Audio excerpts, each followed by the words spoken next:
Senator Brown.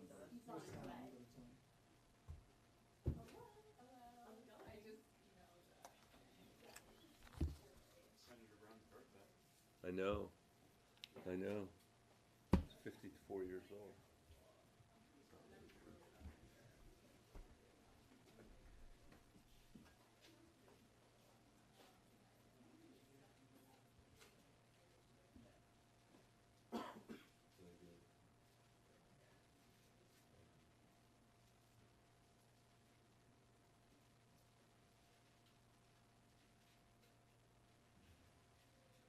What can we talk about? Got a multiple choice for you. What is it? A, Wait, Simeon. let's make sure I'm off your. You ready? Yeah. A, Simeon, B, Lynch, C, Osweiler, or D, none of the Oh above. my God, none of the above. I don't know what we're gonna do. It's bleak. It's not good. But it's gonna help my, my wait list number for the season tickets. Oh, really? Yeah. Man, it is bleak. I mean, it's gotten to the point where it's not watchable. I had, I'm off the record. There's a, you know, the old adage, it's always worth doing something once. I went to the Super Bowl when we played in Newark, New Jersey. Oh my God, The Seattle Seahawks. And I left that saying, it's actually not true that you were criticizing. It was the most miserable experience. But surely it had nothing to do with it being New Jersey, right? What? It had nothing to do with being New Jersey, right? No, that was the highlight of it. I remember we were all shuffling through Frank Wadberg, some terminal, some train terminal that was named after Frank Wadberg. That was the crush of bodies on the Union Line. It was so bad.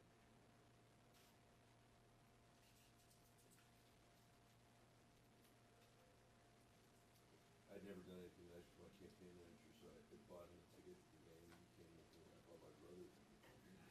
What was it, just like too many people, or just What? what was so bad about it? No, it was just the Broncos were so bad that Oh, it wasn't fun to watch. Yeah. I mean, it was just terrible. Didn't they redeem themselves the next year? Totally, and I wasn't there.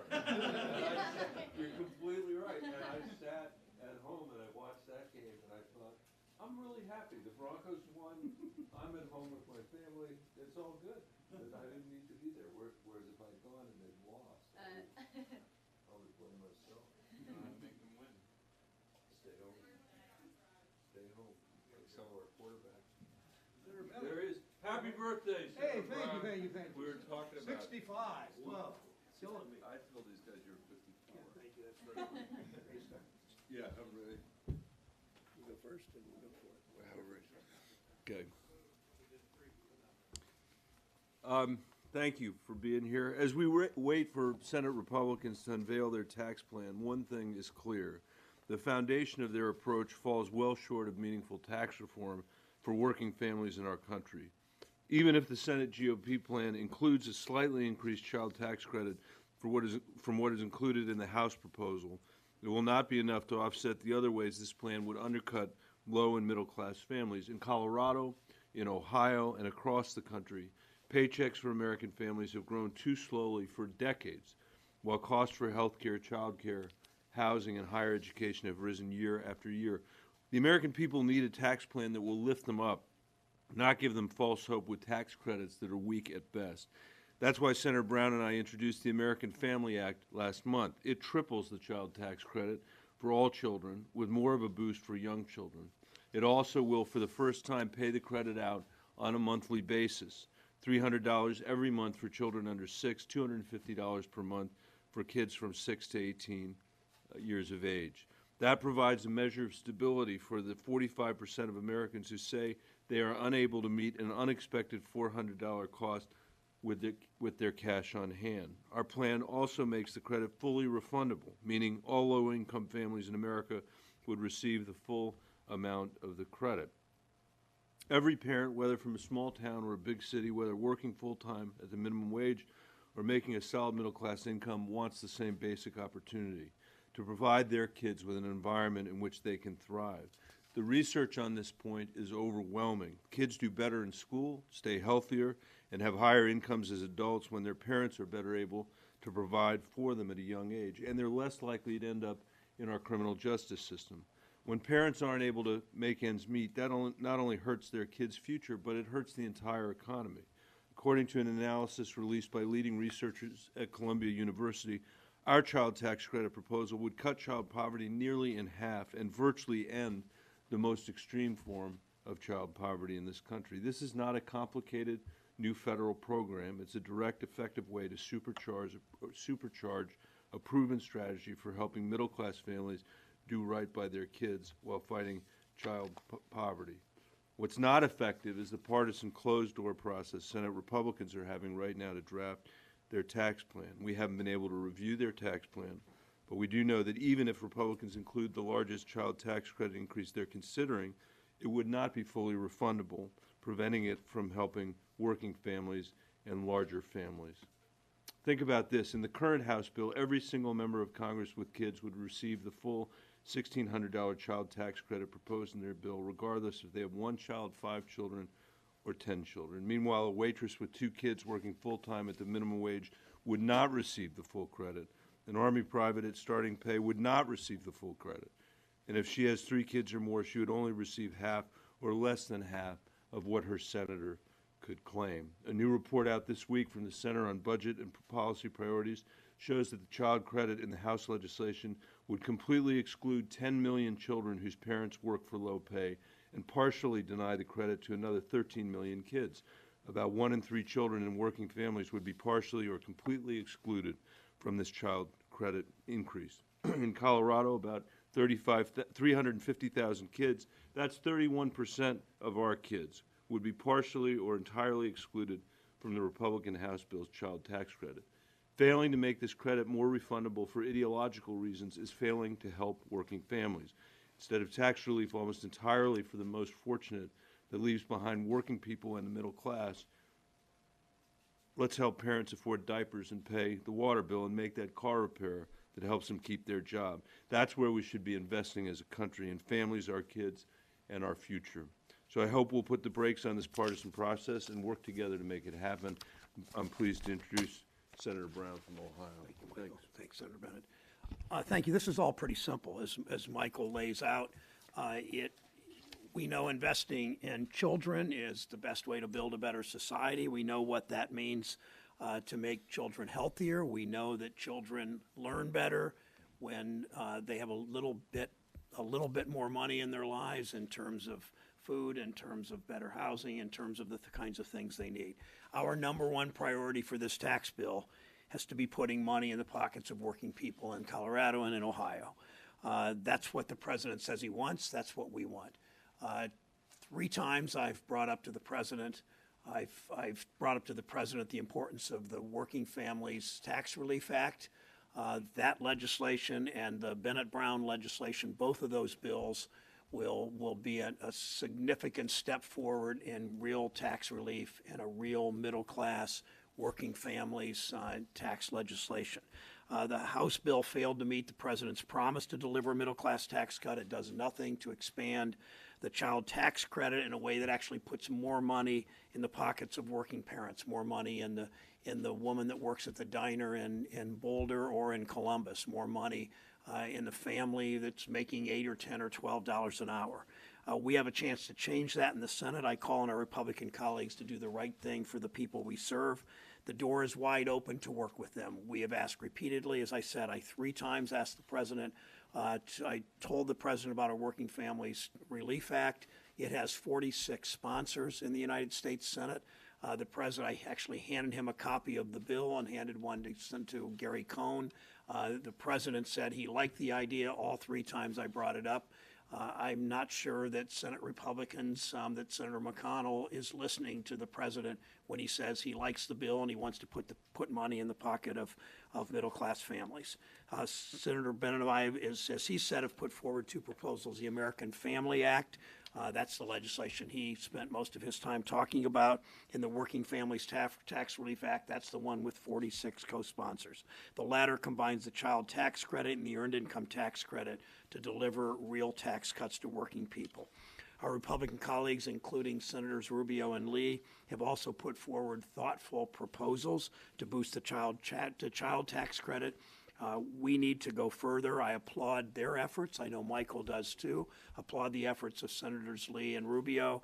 It will start including these proposals, will start a different conversation on taxes. It won't be how much are the wealthy getting, how much does trickle-down economics work. It will be let's build the economy from the middle out by investing in working families, investing in families that will go out and spend, that will provide better lives for their kids, for healthier kids, for more productive kids that learn better, less likely to go to prison, less likely to be face the challenges that so many low-income kids face in the years ahead. If we have this different conversation, it'll be better for our country, and we'll see real tax reform. Questions? The failing Denver Post. Failing Denver Post? Yeah. So he's not an enemy of the people, he's a failing. If they were succeeding, would he be an enemy of the people? I don't know. He wouldn't be an enemy of the Okay. people anyway. He believes in edited content. Sometimes, Yeah. not with my own editor.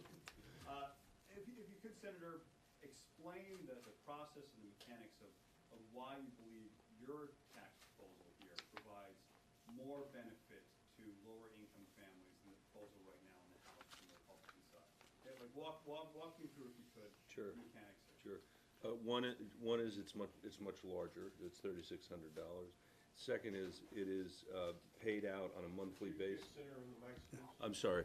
One is it's much larger. It's $3,600. The second is it's paid out monthly, so it cash flows families who need it, like the families that I mentioned earlier who say they can't handle an unexpected expense of something like $400. And third, it's fully refundable, so which means that from the first dollar you earn, it's available to you. So those are major differences. There are others as well. Senator Rubio and Lee, or Senator Rubio at least, they've done some refundability. Our bill is entirely refundable. My understanding is Rubio's proposal is refundable against the payroll tax. So if somebody's making $20,000 a year, they're paying about $1,200 in the payroll tax. It would only be refundable to the $1,200 versus fully refundable. I applaud Rubio and Lee at least beginning the process of refundability, but we argue that that's better than nothing, of course, but we're not looking for better than nothing. We're looking for actually a good tax bill that focuses on working families and putting money in their pockets. And I want to join also by saying how much I appreciate what Senators Rubio and Lee are trying to do. And if you read Senator Rubio's op-ed piece in the New York Times, you can see there's a lot of overlap, potentially. That really is the failing New York Times, by the way, sorry. Unlike the stalwart Denver Post. Thank you, Senator. Abigail Robertson from CBN News.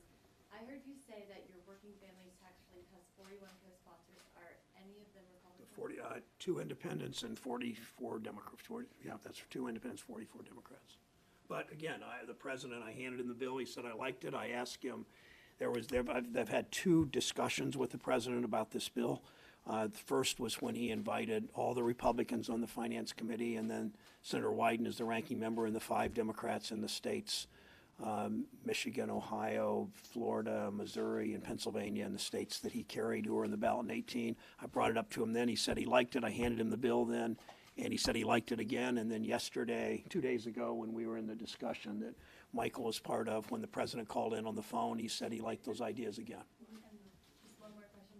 The current House, on a similar note, the current House bill is cutting the child adoption tax credit. What are your thoughts on that? And can either of you speak to the impact that might have on adoption in America?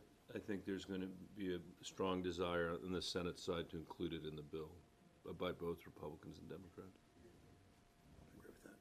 What did the president, Michael Bowen with the Columbus Dispatch, what did the president say he liked about your bill? Well, he said he liked them. He didn't go into great detail. I explained both the Patriot Corporation Act, which which fits with what the president said in his Forbes interview 3 weeks ago and what he said in his campaign, that if American companies do the right thing, they pay their workers well, they provide benefits, they don't outsource their jobs, they should get a lower tax rate.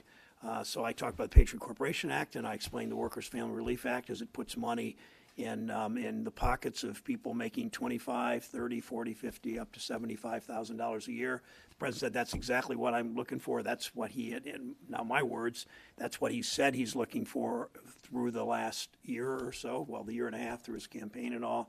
And so he didn't get more specific than that, but he clearly likes the direction of that, and others around the table seem to be supportive of that idea. You know, another way of thinking about this too is he keeps saying he wants a cut for middle-class Americans, and the House is describing their bill as a cut for middle-class Americans, even though it raises taxes on a lot of middle-class Americans to pay for tax cuts for the very wealthiest Americans. There's a tendency to think, when you think about quintiles of income, you know, the 5 quintiles of income, to think that those quintiles represent the same number of people. It's not true. There are a tiny number of people that comprise the top 1% of people in the United States of America, and there are a vast majority of people that are in the lower quintiles. And if you're not actually addressing the vast majority of people in your tax plans, it's unlikely to be a middle-class tax cut, which is what we're proposing today. There would be no more effective or efficient way to cut middle-class Americans' taxes than what we are proposing. Exactly right. Matt Cuddy, CBS News. I know you guys said you haven't reviewed the tax plan, the Senate tax plan yet. It's because there isn't one. We Right. can't review it because they haven't told us yet. Yeah, There'd be so- that. So no details that you've heard of yet. Any thoughts yet? Well, we know in the House, I mean, it appears to us appears to me, and I assume Michael probably thinks the same, that the president's still saying a lot of the right things, that this bill, he wants to focus on the middle class, he wants to put money in the pockets of people in the middle class, he wants to reward corporations that are doing things for our country in that way. But it doesn't appear that Senator McConnell or Speaker Ryan is listening to that. I'm hopeful that McConnell will prove us wrong and come out with a bill today or tomorrow that actually focuses more in the middle class than the House bill did. But there's no analysis. The only evidence at all that this House bill speaks to the middle class and really looks out for the middle class and provides the tax cuts that they say is that House Republicans are saying that, but no economists, no reputable economists, no outside groups that are really fair-minded think it does. So I'm still hopeful they do that, but we don't know what the Senate bill will look like. And a word on process, since you raised it. You know, I remember a lot of the criticism of the health care bill when we were passing that, and people saying this represents 16% of our economy, you know, and you guys are, quote, jamming it through. Well, we had months and months and months and months of hearings, almost countless hearings. There has not been a single hearing on this Senate bill. Not a single hearing. There's not a single opportunity for one economist to come in front of the Senate Finance Committee and say how this is going to affect not 16% of the economy, but the entire economy. I just met with somebody who's concerned about one of the tax credits that the House is taking away from a business perspective that gives no consideration to the fact that there are projects all over America that are being planned right now, being financed right now, based on an existing tax code. Those people have not had an opportunity to be heard by anybody in the Senate. And so, to me, it's an absolute disgrace that we would think about introducing a bill on a Friday and having a markup on a Monday without any intervening hearing at all. They're going to make huge mistakes if they do it that way, and they insist on doing it that way.